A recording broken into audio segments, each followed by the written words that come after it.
Hey, welcome back, everybody. It's time for one of our favorite shows, This Week with Wendy, the only show that shows you the real SoCal estate of mind. With our host, Wendy Ross, who after decades of working at real estate brokerages in Silicon Valley and the OC, decided it was time for something different, and thus was born her company, Veracity Real Estate. She thought the time was right for a renewed commitment to bespoke client advocacy at all price levels. Yeah, we talked about it all the time, something you don't see in luxury markets like this. And through it all, she's built a company of data-driven real estate investment advisors who are truth seekers and truth tellers. So truth be told, we can't wait to hear what the facts tell us each and every week. Let's find out. We got a couple of fact tellers here today. Wendy, welcome. Good morning. How are you? I'm good. I always call you a data diva, but you're with the dean of data here in Orange County today. I know. He casts a long shadow. I'll see what I can do to stand up and hold my own. So yes, well, launch in. Who have you got? What are we going to talk about today here? Well, you know me. It's like the only way I can bring my special spin to the market and bring you my own perspective is to surround myself with people who are smarter than I am. So we want to bring a new experience to real estate. So to this end, I'm delighted to have Jonathan Lansner in studio with us today. My pleasure for being here. The man, you need no introduction. You're a legend. I mean, everyone knows that you've been the backbone of Orange County Register's business scene since 1997. And you've been part of the newspaper's coverage of the local business scene even since '86, right? So yeah, I've been here 35 plus years. So you've seen a couple things. Maybe I can apply for some sort of permanent status at some point. Have you seen any changes in that period of time? Has Orange County changed at all? No, maybe just a little bit. Well, it's not what it used to be, right? Is anything? Are any of us? No. I mean, I'm a mere shadow of my former glory. I used to be spectacular. No, well, I moved in '93 to South Orange County, and at the time, the knock on moving far out to South County, there was nothing to do, and now people complain it's too crowded. So be careful what you wish for. You got to pick your poison some days. All right. Well, before we launch too deeply into it, Jonathan, please allow me to frame the market. It's been so dynamic that we've created the show This Week with Wendy so I can talk about what's happening weekly, not just monthly or quarterly, because things are moving in strange directions. So last week, as of Sunday, we had 494 new housing listings come on the market, which was an uptick of 5% over the week prior, moving in the right direction. But for this time of year, spring into summer, this is really, really paltry. We had 455 homes open escrow. Somebody's challenging you right now, Wendy. They're calling in to We already Jonathan. have a caller. That's not true. It can't be true. They don't want me. They just want John. It's not about me. That's right. So we opened 8% more escrows last week than the week before that. 507 housing units closed escrow. That was up 6%. And again, these are really, really tepid numbers. This is a tepid spring into summer. It's a bit disappointing. It did only take 8 days median to sell those homes, but bear in mind that this time on market only reflects those that actually closed escrow. So those are the ones that opened escrow between 45 and 65 days before now, and that dynamic is changing weekly, and we'll get into that in just a second. The median price for those that sold was down 3% over the week prior at $991,500. We're still going to hover at the end of the month, around the $1 million mark. So it's a $1 million market. We have, Jonathan has reported on this many times, more and more and more zip codes in OC where the median price is at or above $1 million. It's become the place of the haves and the have-nots. The list to close price ratio was down 3%, but it was still at 101%. So as of last week, closed sales still reflect solid appreciation of the list price. I don't think that's going to hold up, but that's just my opinion. And like I've been saying for the prior 2 weeks, we're already seeing an uptick in the time on market. So the active homes in terms of all housing units, anything from 1 to 4 units in Orange County, we had just over 3,000 of them on the market as of Monday. They were trending at 20 days median on the market and 32 days average. So, and they're not under contract yet. So these numbers are going to continue to go up until these homes reach contract. The homes that most recently entered escrow as of last week had a median 29 days on market and averaged 37 days. So this is an enormous change when we're comparing it to those closed escrows that had 8 days on market. So instead of the market heating up as we go into summer, it's actually cooling down. And I don't think we can view that as catastrophic. We just had a bizarrely superheated year last year. It was illogical, yet it was. And this gives us so much to talk about. So we're returning to normalcy, but we're returning to our new normal. But I think it's going to be interesting. I think we're forever going to look at fewer homes on market. But at least for the short run, we're also going to look at fewer buyers. So the disinterest and the apathy is starting to show in the marketplace. Anyway, just know, people, that by July and August, other people will start screaming about how it's taken longer to sell a house, and we're screaming it today. So we're in front of this tidal wave. All right, all of that said, that's the market this week. Every week, I want to talk about something that's just beyond the numbers and get a little bit more insight. And so again, that is why we have Mr. Lansner here. And as you know, he's with Orange County Register. What I did not know is that he is the past national president of the Society for Advancing Business Editing and Writing, and a 1979 graduate of University of Pennsylvania's Wharton School. So, brilliant, charismatic, local legend. Thank you for being here. Oh, you're way too kind, but it's my pleasure to be here. So, I don't even know how to dive into this. You've been reporting on the market much longer than I've lived here. I moved here in 2002, and you've been here reporting on the market since 86. During that time, the market has evolved and grown explosively pretty much since the moment you got here. So you've had a lot to talk about, haven't you? Yeah, well, my big question about Orange County in California is much more what took so long. What do you mean? Well, we know all the great things. It's a great place to live, and the amenities, and a dynamic economy. I'm surprised that the explosive growth of the 80s and the 90s didn't happen in 10 or 12 years earlier. Interesting. But, I think at the end of the day, the bottom line is anyone who has been here and lived here a while and perhaps has experienced other things appreciates what's here. Wherever you are, though I talk to some people who think there is a perfect place, not in California. You can't beat the weather. You can't beat the amenities. The culture is top notch. And then there's big city, big metro area problems that are in place in every big place. Sure. In the world. I And if you agree. want to move to a small town in whether it's Idaho or even in California, you can go. I You have certainly friends can. who basically are off the grid up in Northern California. Or back east or whatever. That's different living, right? It totally is. And I'm a little surprised to hear you refer to Orange County with a tone that makes it sound a little bit more urban than I have felt it to be. Because I moved down here, I'm like, this is just one giant sleepy suburb. Well, I grew up in New York City in the 70s. So if anyone wants to say about how horrible Los Angeles is right now or Right, whatever, right, and there are right. parts that are very sad, Yeah. I would not say it.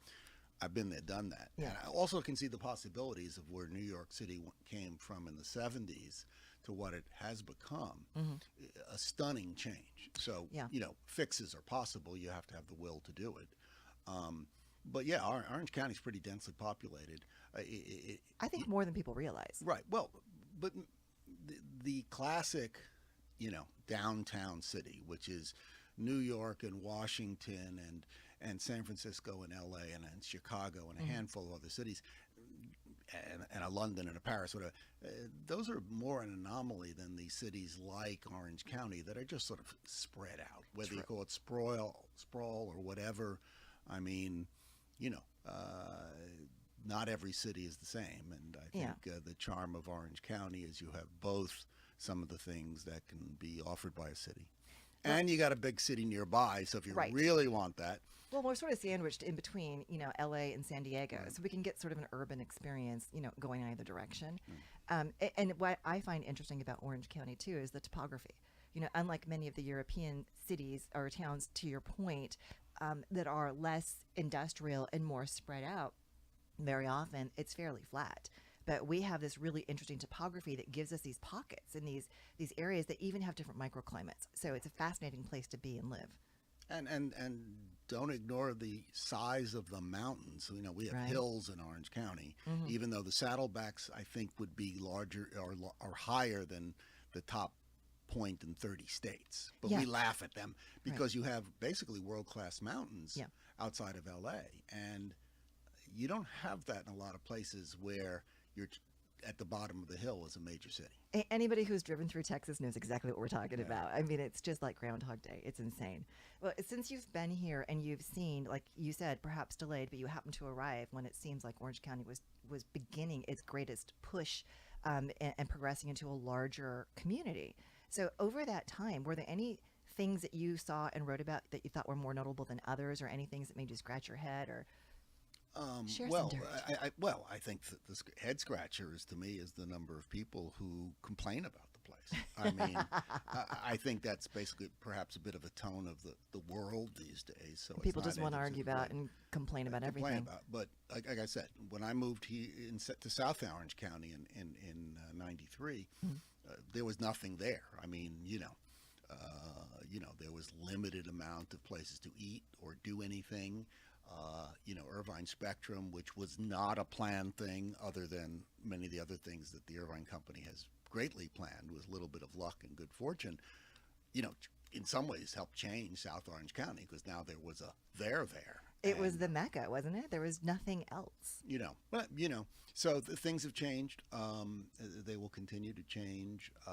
That's life, If you want to go to some brand new part of the country, where they're just starting out, you get that different experience where there's perhaps not as much traffic. It will come. I mean, the reason that we are stuck on the freeways many times, or even hard to find a parking spot on Wednesday afternoon in your local strip mall, is not because everyone's leaving here. Exactly. Okay? I know stories of the mass exodus are greatly exaggerated. Well, they're not exaggerated. I hate to say this, but they're a lie. Okay, I just looked at. I think I love you. Right, the most recent Irs Statistics. Okay, we did not have very good census data for 2020 for many reasons. One of which was the pandemic. We won't go into the political issues, but that data shows that of all the states, right? Yes, we had the most people leave, but we have not just the most people that people don't get a sense. By far, we have the most people, right? So. But on a percentage basis, what is the chance that your neighbor left and went to another state? Only 6 states did better. Yeah. That is not to me, even Florida had more, just view it as how many of your neighbors left. Right. More people in Florida had neighbors leave the state than California. Are you speaking numbers or percentages? Percentages. Well, Okay. no. What's the chance? I'm just assimilating. Yeah. What's the chance your neighbor left for another state? And it's most people leave when most people move. First of all, people don't move a lot. Okay, anywhere anymore. We did have an interesting tick up during the pandemic, and we'll see if that is just a change of pace or people being scared. Fear is greatly motivating. I don't know. Right, but two, Californians don't move. Well, and we're moving less and less. Less. Again, a tick up in a lot. But, the big challenge for California, and it's a challenge, two-sided challenge, is one, that no one moves here anymore. Okay? We have, using those same percentages, the chances of your new neighbor being from another state, no state has, this is the least, no one moves here. We can go through a whole host of reasons. And then the grand question with that, which is probably a topic for another day, is how do we fix that? And do we even want to fix that? And when we don't have enough housing, and we don't have enough water, et cetera, et cetera, okay, so we don't have I am not fully convinced that population growth is some measure to obtain some level of, whether it's notoriety, fame, or quality of life, because I don't think anyone thinks that more crowded is better. Agreed. But then we argue to some length that more crowded is a measurement of success. Yes. And when we do have, to your point, obviously limited resources, we can't make more water. We can't make more snow caps. We can't, we have. We could make more water, but apparently, and I have not delved. Are we into talking the about whole, Poseidon?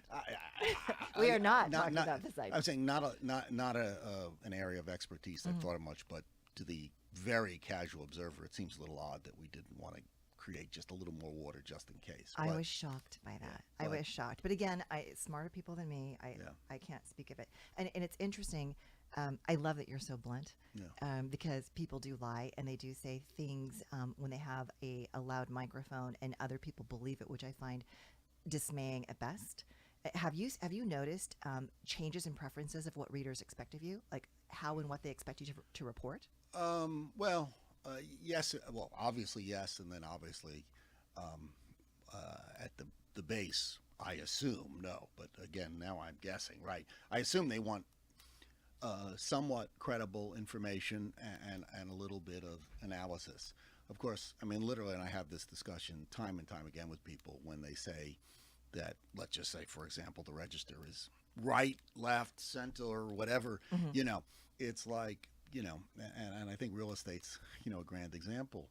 I can tell you times I've gone to gatherings of real estate people and they go, oh, I really like what you've been writing lately. I go, what have I been writing lately? And, oh, you know, stuff. And like, what do you mean? Well, different than what you were writing back then, which is basically if the market's strong and I'm reporting that, they like it. When the market's down and I'm reporting that, they don't like it. And that was one of my questions. It's like, do people actually naively think that you influence the markets? Not that you're not wonderful. I'm just asking. I would hope when people are thinking about spending the size of money that they do on a home, that they look at numerous sources. But I'm also more shocked that most people put far too much faith in their realtor and the local real estate industry. I couldn't agree more. And the national real estate industry, which is stunningly, you know, what? Look, let's talk about something that's simpler that we don't have emotion about, right? Would you believe if an energy executive was sitting here with us and telling us that oil prices aren't that bad, or making it? You'd go, no, you work for an oil company. I don't trust you. So why should we, you know, trust people who either directly sell it or work for trade groups or organizations that oversee it, or people whose, you know, bottom line is paid one way or another through transactions. Through it, yes. You know, so looking for neutrality there might be a fool's errand. Just saying. Easily, but even more troubling, particularly because if you say what's the biggest difference in the quote real estate game, let me say, and I don't mean that in a pejorative way, you know, since 1986, and you know, we have so much information now. Yes. Right. Good, bad, and indifferent. Yes. That in 1986, the reason you had to call your real estate agent was there was no information. Right. And it was usually your local area expert. And let me upset some of your listeners. Go ahead. I have no idea why you really need a real estate agent to do much of the work, unless you don't want to do it, which is fine dandy. Sure. You know, I can't fix anything in the home, so I call people. Oh, that's easy. You just do this, this, this. So I understand. Right. But with our need for information and statistics, I don't think we look very carefully these days at what this is. So let me look at a number that you discussed, which has become a hot number, time on market. Yeah. Okay. Now, here's the problem with that number. Let's not say always, but in the past couple of years, particularly, is that the number of, quote, shall I say, private listings, right? My personal favorite. Right. Some of which are, in theory, an ethical violation. I don't think that's theoretical. Okay. Well, I don't want to, you know. Oh, I'm right there with you. Okay. So I saw some number that there was some last year at some point, the number of homes that were sold off market. No, were coming to market and selling the first day. You know, 20, 30, 40% of some market, and I don't recall. But that's telling you how much the private listings are doing. And so one. That was also a function of the new coming soon status. Well, we've changed the number, yeah. Right? We've allowed this sort of cheat. The others are literally cheating, right? So we come and you tell me whatever. The day, first of all, the supply number is meaningless. I am sorry for people who sell it or use it. It is not of any substance. It has been so rigged that it's false. Also, too, depending on what market and what timing, the quote saying supply was never correct, because you always had things like new homes, right, which are a hard number to track. So is it how much standing inventory they have when they used to have standing inventory? But remember, I can go and buy a new home that doesn't exist, and you really don't know that it exists. Fair. So, but in Orange County, we can be safe. We can be relatively assured that that's going to be a small part of our marketplace, because there's just not that much being built. Well, but then supply here is an odd definition, and again, it's not just Southern California. It's anywhere. Is I don't have to buy here. I can go all the way to Corona, I can go all the way to these days, the fact that Banning is a hot market for new homes, Menifee, these are places that have nice homes and nice living conditions. You have to deal with a little warmer weather, but with Amazon doing all their development out there for their buildings and their infrastructure, that there's jobs out there too. Yeah. But so we talk about this simple number, which is quote supply, and I'll argue we don't have a clue what it is. Oh, it's a totally amorphous number. And I was trying last year to talk to people about this and saying, but I have closed sales data. And how can we have more closed sales than we have supply? And they would come up, well, it's this, it's that. No, the number's meaningless. But people sell it. People talk about it. Yes, are homes selling faster? Well, let me, again, perhaps upset some readers. The reason homes are selling faster is that in the good old days, no one was motivated to sell homes. You go, what do you mean? I made money. They wanted to slow the process down. And why? Well, one, there was no one. Why rush? That's a cost. Think of all the things you have to do now to sell it quickly. Sure. Everything from every home on the market's got to have a video, right? Yep. To all this paperwork that had to be brought to your house and signed and whatever. What, DocuSign, it was just an invention of 2020? No. Yeah. No one wanted to do that because it would eliminate jobs. Let's face it, right? It would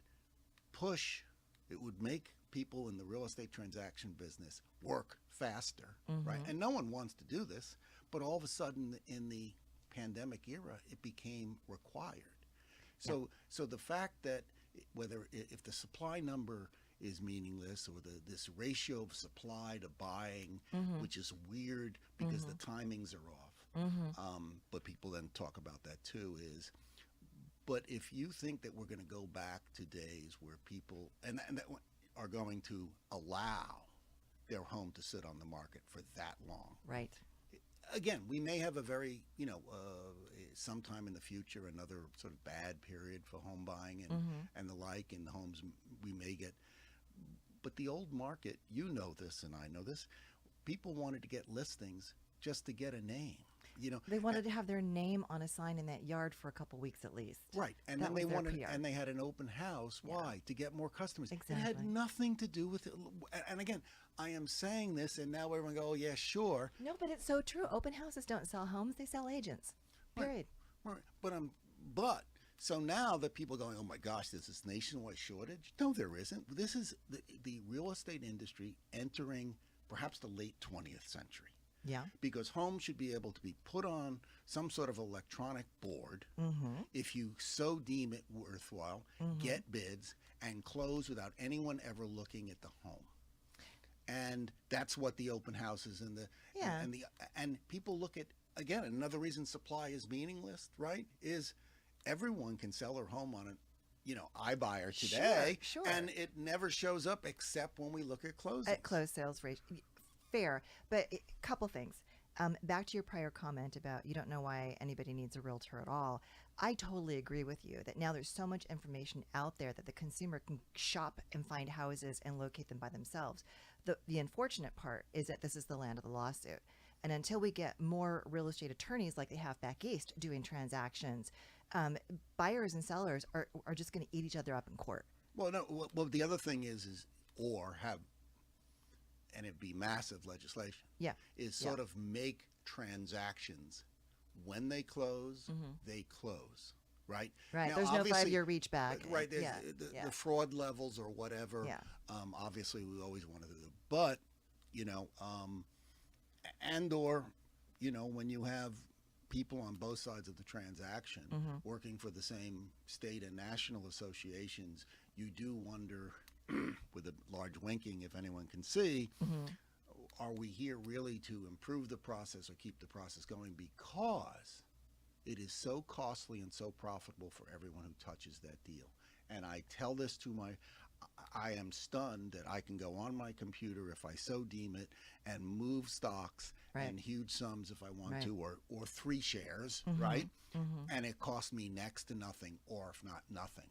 And then if I wanted to sell a home today, I would have to pay sums that would be associated with major litigation, right? Right. And that's entirely why it is.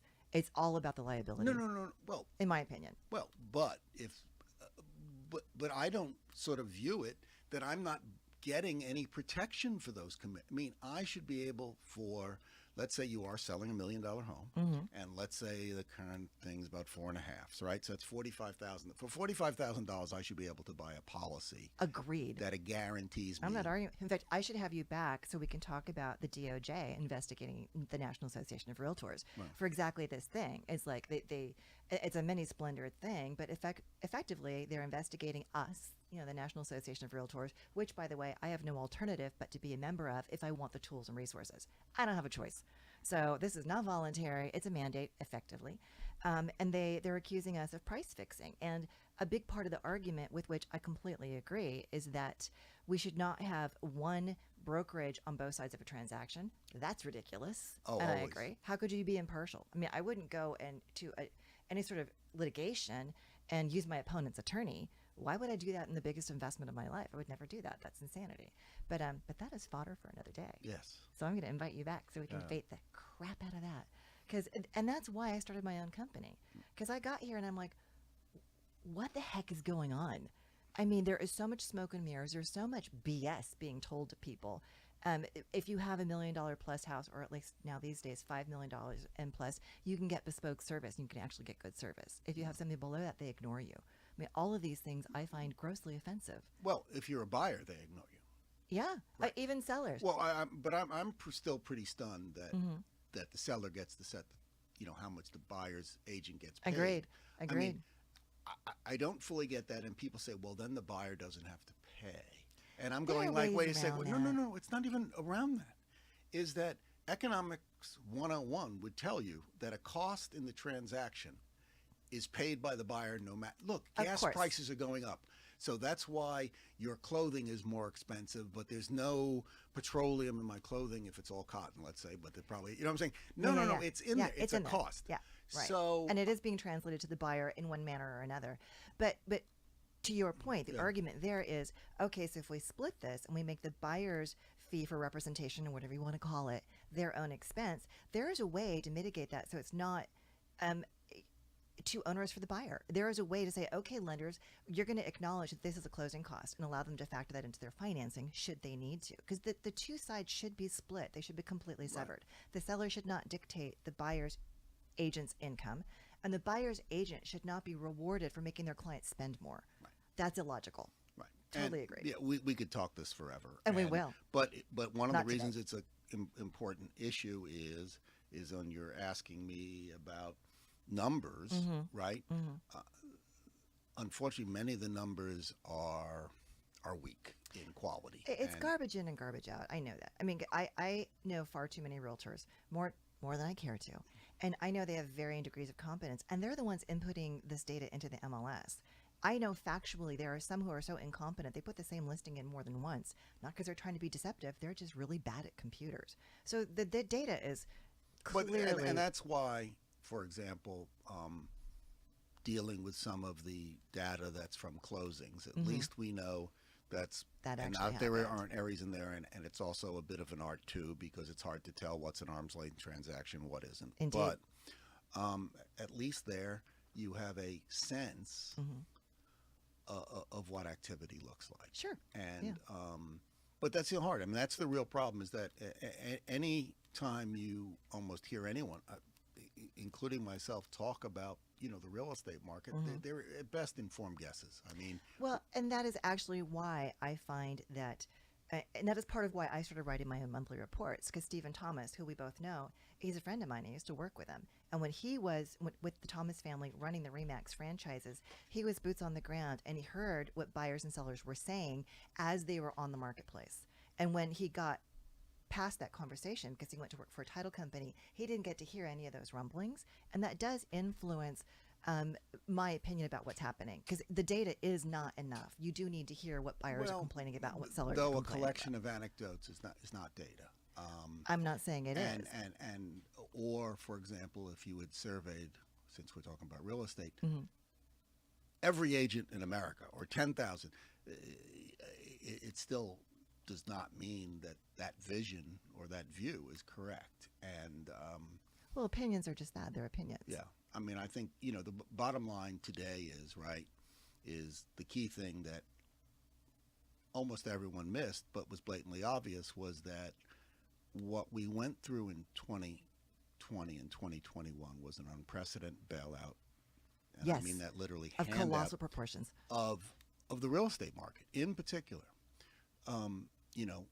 Much of it came from the Fed, but not all of it. Mm-hmm. But if you just view of how much money they threw $1 trillion. That's about 4 million mortgages that it's not that they did that. That's what they held, and that means every time one was refied, they had to go buy another one. Mm-hmm. So, I mean, huge support, and then they lowered rates well below where they should be. Agreed. So everyone who bought in or refied in 2020 or 2021, congratulations. Mm-hmm. You were the benefactor Mm-hmm. of a handout. So please don't, when you're complaining that, oh, now they're going to give $100 to someone who's starving in the street, you got a handout. When you think about 2 and 3% mortgages, hundreds of thousands of dollars from the government, Right. in one form or another. And everyone should have known, and I constantly tried to remind my audience that this is a bailout, that this is a handout, that this will end. This has nothing, but all of a sudden we were told that the supply was short or demographics or blah, blah, blah. We got to build more homes. No, we don't. I mean, and I have to say this, but most of those people who were saying that get paid by transactions. And that's the sad thing. And the only difference, you can say the same thing about Wall Street, but at least on Wall Street, just remember there is this community that no one likes, which are called the shorts, right? But you can easily bet against the market. It is hard to do that in real estate, and we desperately need it.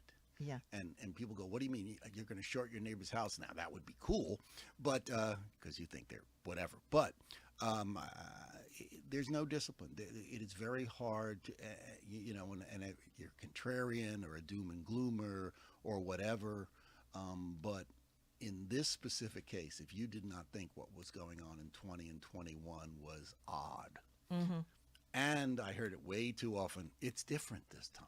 The minute someone says that, okay, and again, maybe I would have said something differently 6 months ago, whatever, immediately turn the page, because there are basic, sort of laws of gravity, that come into play in most cases.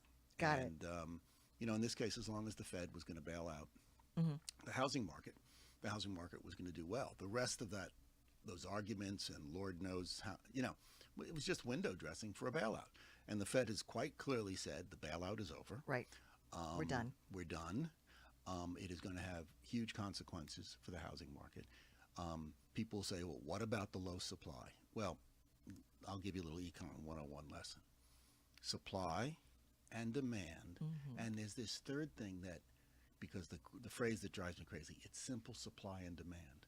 Well, first of all, if it was simple supply and demand, right, you wouldn't take you 4 years to get an economics degree, which I got, right? Right. But if it's simple, there's the third part of supply and demand, which where it intersects is called price, or derives the price. And in real estate, price is multiple factors of things, but let's call it affordability. So if you're telling me right now, but I still hear this, that 6% mortgages, which we've crossed this week, we'll put a small dent in the market. Yeah. How can you say that? I mean, and people forget, in late 18, early 19, rates went to 4.5, almost 5. And the market all but stopped. Yeah. Okay. And that's when homes were 30% cheaper. Right. Right. Right.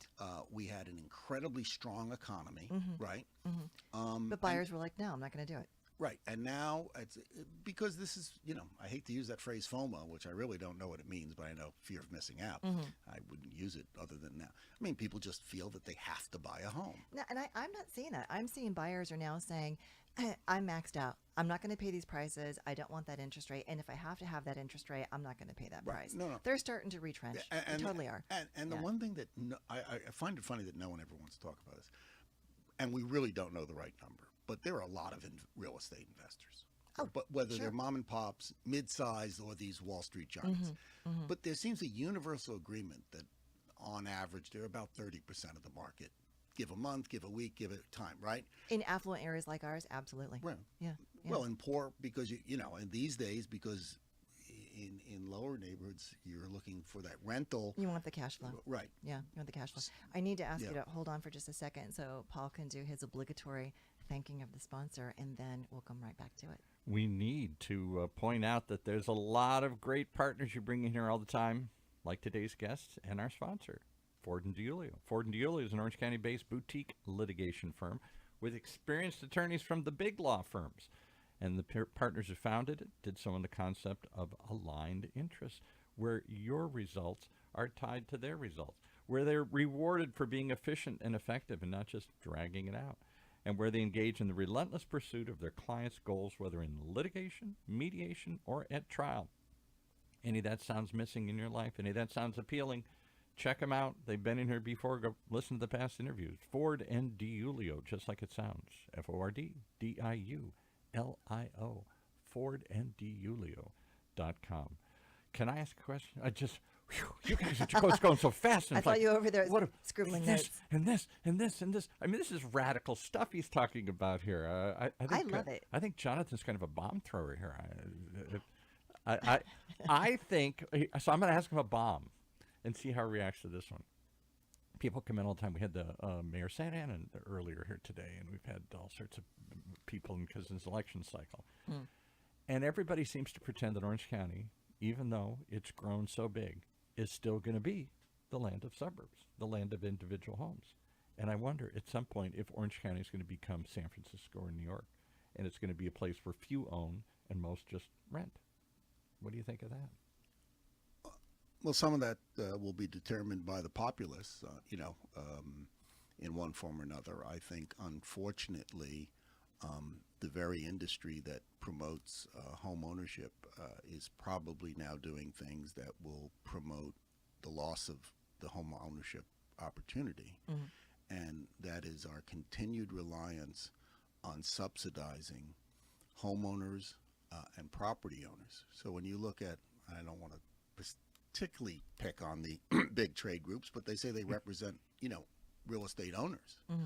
Yeah, but there are non-real estate owners, which are about, in the nation, about a third of us. In California, about half of us.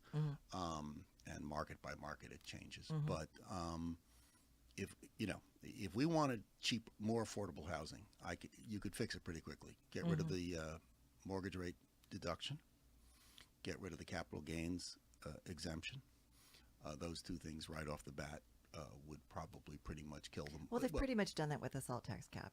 Well, but not everywhere. You know what I'm saying? Yeah. Is that all the incentive? I mean, look at the depreciation. I still don't understand 1031 exchanges and why. First of all, I don't understand. I understand them. Right. I don't understand how they motivate anything but perpetual ownership by individuals of real estate forever. Oh, yeah. This Right. is how our families have created legacy wealth, and we further bifurcated our economy. So the people who were here that started investing in real estate and transferring it down with their family, or Right. 1031 and exchanging it over and over and over again, and again, that's part of the legacy they leave for their family. That's how a lot of these kids in Corona Del Mar, Newport Beach, were born millionaires. And they're benefiting from it, and they will continue that cycle and further create this breach. I couldn't agree more. And one of the laughable supports for the 1031 exchange is that if you didn't have that, do you know how many people would lose their jobs? It's like, this would sound like buggy, we got to, not let cars exist, because what about all the buggy whip makers? Right. Real estate is incredibly an inefficient industry, and the industry has to, if the industry is there for the greater good of creating fair and equitable housing for all, we have to make it more efficient, and yet that's going to be painful. It is, and but like with any sort of reform, if you will, it needs to be done. It absolutely needs to be And done. let me say something that's really going to upset people is, but one of the reasons that housing is cheaper in Texas is they have very high property tax. Yeah. And people go, what do you mean? That makes no they sense. do. They have Well, much higher relative tax. Well, remember when you go to qualify for a mortgage, right? They take that full PITI, right? And what is T? Taxes. Right. And so for that $500,000 home in Texas, you may have a $15,000 tax bill. Exactly. Right, which you have to buy 1.5 here for or let's say 1 for here. And that means you can borrow less, which means you can pay less. Right. And so, yes, if we got rid of Prop 13 tomorrow and I'd hear the whole, oh, some old people will have to sell their home. If you had to sell your home today and you'd own your home for 40 years, can you imagine the ching? Yeah. And again, I'm not being crass about this. I'm not saying that it would be sad for people to have to, sell the home Sure. that they lived in To survive, right. survive. But when do we stop this merry-go-round of saying that people who own seemingly have more rights Right. to housing, for example, I agree. than people who don't? I agree. And that is a very difficult solution. And the answer to building more, right, isn't the answer in a place where we don't have the space, don't have the support resources, and more importantly, I don't think we have the need. I agree with you. And there are many people I know of personally who own 2 and 3 homes in Southern California. It's like, well, I want to go to the beach for the weekend. And so they have that house over there. Yes, but I needed to be near the airport. So they have the house over there. And people should be able to buy as many homes as they want. Sure. But why are second homes supported, one, by Freddie and Fannie? So when you want to talk about, that there's a free market in real estate, start with Freddie and Fannie and all the mortgage support that's given. A renter doesn't get any of that. Okay, Right. one. But why do Freddie and Fannie buy second mortgages and support investors, right? And then we go to the tax breaks. Why do you get a mortgage deduction on your second home? I know. They reward it. I get it. Well, and to your point, the same argument, I can't tell you how many people have run me out of a room or having conversations about Prop 19 and how furious they are about the parent-child, grandparent-grandchild transfer being having the tax reset to market value, the property taxes reset to market value if it's a property they're not going to live in. And I'm like, you inherited free property. Get over it. And that means that the gain pretty much is wiped out. So you Yeah. get it for free, sell it, put the money elsewhere, and move on, Right. or move in. But they're crying buckets because they reformed that one little bit of property tax code. I'm like, I have no sympathy for you. I'm sorry. Again, a whole discussion for another day. Yeah. But some of it then also comes to the fact of when I think various people say that 6, 7, 8, 9, 10% mortgages won't hurt the market. The only reason I agree with them, guess what we're going to do? We're going to bail out the market again. You think? Yes, I think. Well, I would assume that powers that be, particularly at the federal level, because now we're talking about mortgage rates, and then you'll get to the state level, is if the stock market crash that we've had in the past 90 days or whatever would happen in real estate, they would roll out the red carpet again, because Fair enough. here's the thing, is there's so much wealth, both from the high-end people to middle-income people, Yeah. tied up in real estate, Yeah. that to keep the economy humming, we very well may have to keep the real estate market somewhat afloat, which is sad, which means the wealth gap is just going to get bigger and Exactly. bigger, It's gonna because widen. renters don't get bailed out. Well, you know. and it's getting harder and harder and harder for them to get in the game. Right. I get it.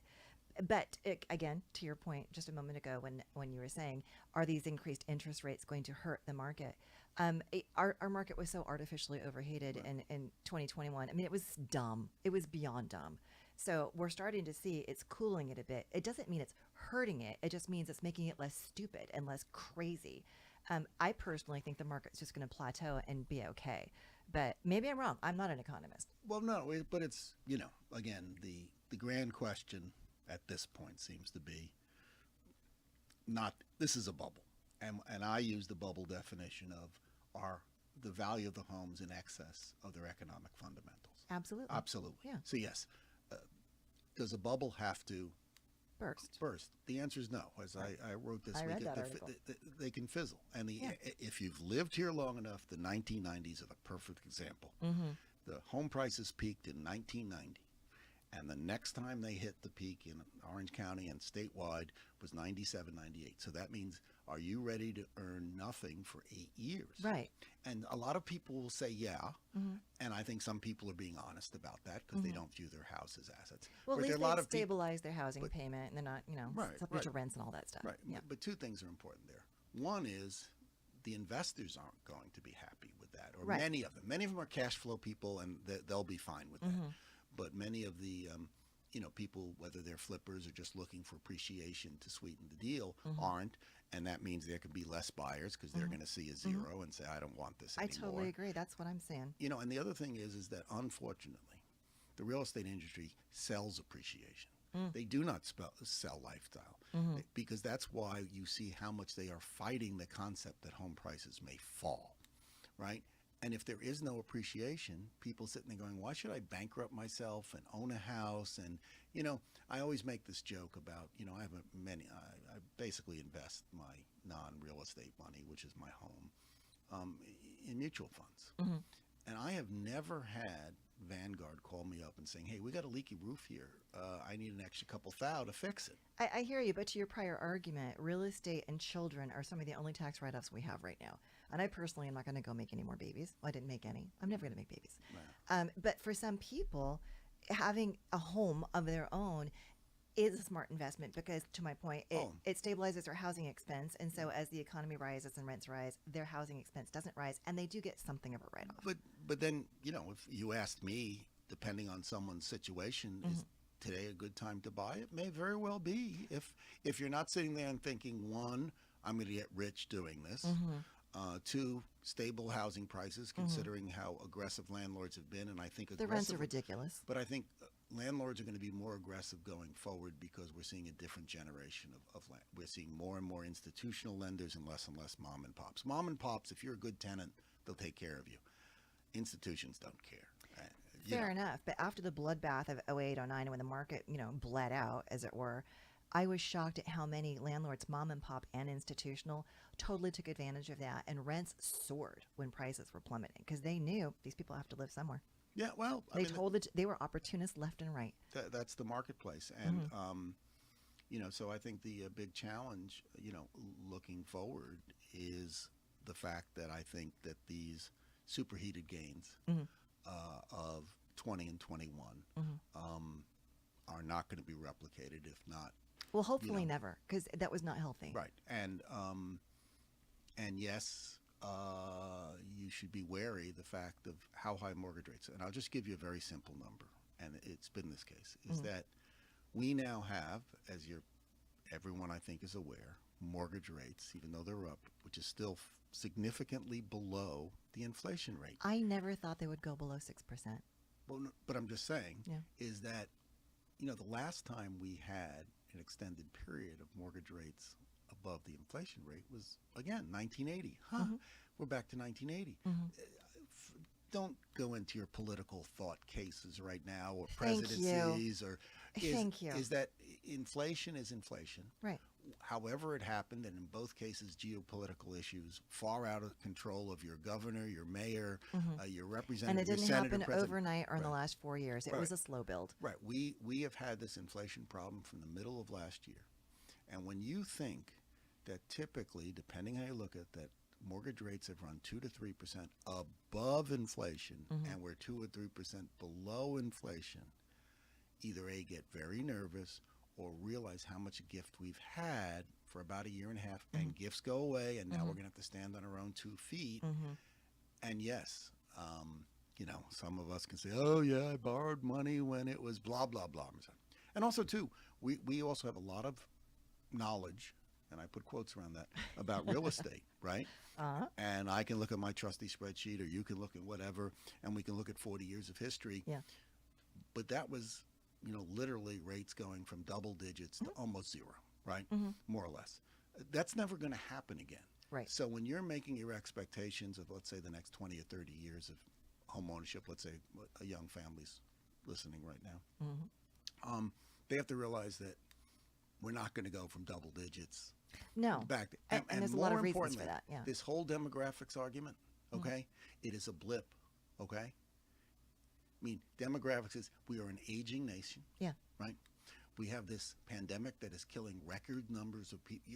We have record numbers of deaths. Right. Think about that. Yeah. Death is not good.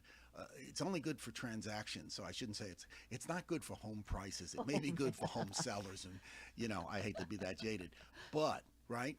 So all the probate attorneys and trust attorneys are going to be calling you. But just think about that dynamic is that 30 years from now, barring some sort of change of whether our kids either want more kids or want to, couple up or whatever, and or people somehow live longer or whatever, is there's nowhere going to be the demand 20 or 30 years today for housing today, for housing then than there is today, because there's just going to be less Americans, less Californians, less Orange Countyans. And yeah, the silver tsunami is real. We are dying off. It's slow. It's not going to wake up one night. We're not all going to sell our home. And then now you have this other problem, is that not all, many of us have locked in mortgage rates that are so low, they're crazy. That is my point. And people are not going to want to sell. And then what? A good friend asked me the other day, hey, John, when are prices going to come low enough, right? Yeah. That they have a nice townhome, but they want to move up. Yeah. And they told me their situation. I said, the answer to you is maybe never. Yeah. That you're going to have to make a commitment to your to your family and your lifestyle that we are going to spend for, because at 2 and change, right? They have a $1,500 a month mortgage. I said, right now, you could buy your own home from yourself and your mortgage payment would double. Exactly. And what have you accomplished? Nothing. Exactly. Right. So. And that's part of what's freezing the inventory. And that was why I said our forever new normal, or at least for 5, 6, 10 years until people just have to sell, they're not going to. Right. I'm saying they're not. Right now, the whole, move down or whatever, not that doesn't pencil, but why would you go to a smaller home for a payment that might be 30, 40, 50% higher? Here's my argument to that. Some people may be like, all right, fine, I will pay more because I want my little, condo at the beach where I can watch the waves, but I'm not selling that house. I'm putting a renter in there because it's going to cash flow like crazy. Right? So it still doesn't help the inventory situation. Maybe not. But again, at some point, we're going to pass. I'm going to enjoy debating this with you for years. I feel like the referee who's got to call the final bell here, and I don't want to ring it here. You're going to make me stop. All right. You guys just go on. I mean, you're just bantering back and forth here, and stuff that I don't hear anybody talk about. Any of this stuff is pretty radical. To John's point, yeah. I mean, there is so much smoke and mirrors in this industry. It makes me nauseous. When I first got into real estate, I came out of mortgage lending, and I worked for a big wholesale bank. And I hated realtors. I mean, with a passion. I detested them. Everything about them. It's like they were over-rewarded, and they were under-supervised. It was just, so we're on the same page more than he realizes. Yeah, no, well, I think real estate, let's say home ownership, should be simple, right? should. And some of it is simple, right? You buy a home, you pay the mortgage, you hope things work out. Yeah. I mean, that's just like, but one, it's become way too complicated for reasons that justify a lot of people's salaries. And two, the industry no longer sells home ownership. They sell, and this has been forever. It's been a long time. They sell appreciation. And there's a reason for it, because whoever in their right mind would want to pay these prices in many markets has to bet on appreciation. Because if not, you sit there and go, hey, I'll rent. So well, and it's like manufacturers with planned obsolescence. Manufacturers don't make goods that last forever because then they can't sell you more goods. So it's sort of the same phenomenon. But I know he's going to make us stop talking. So really quickly, I'm going to ask you 2 questions. Yes. Sure. So you said that you moved to South County. Where do you live? What city? I'm in no city. I'm in unincorporated Orange County, but so I'm technically in the Trabuco Canyon postal zip code, but I'm literally, the area I live in is bordered by Rancho Santa Margarita, Mission Viejo, and Lake Forest. So it's, I know exactly where you are. I'm a mile south of Cook's Corner. So how's your fire insurance? Has that been? I gladly pay the premium and don't think about it. Great, but you're getting it. So I've got so many people calling me saying I'm going to have to find a way to insure my house because it's suddenly uninsurable. So the state program, which is okay but not good. At least we have that. And, good for you. Fire hardening, man. Keep it clean. When you're close enough, there's nothing to, Yeah, the embers are going to fly through the air anyway. But it's beautiful. Yeah. So one last question, because I know we have to call it good. My favorite question. Do you have a most treasured possession, and if so, what is it? Oh, gosh.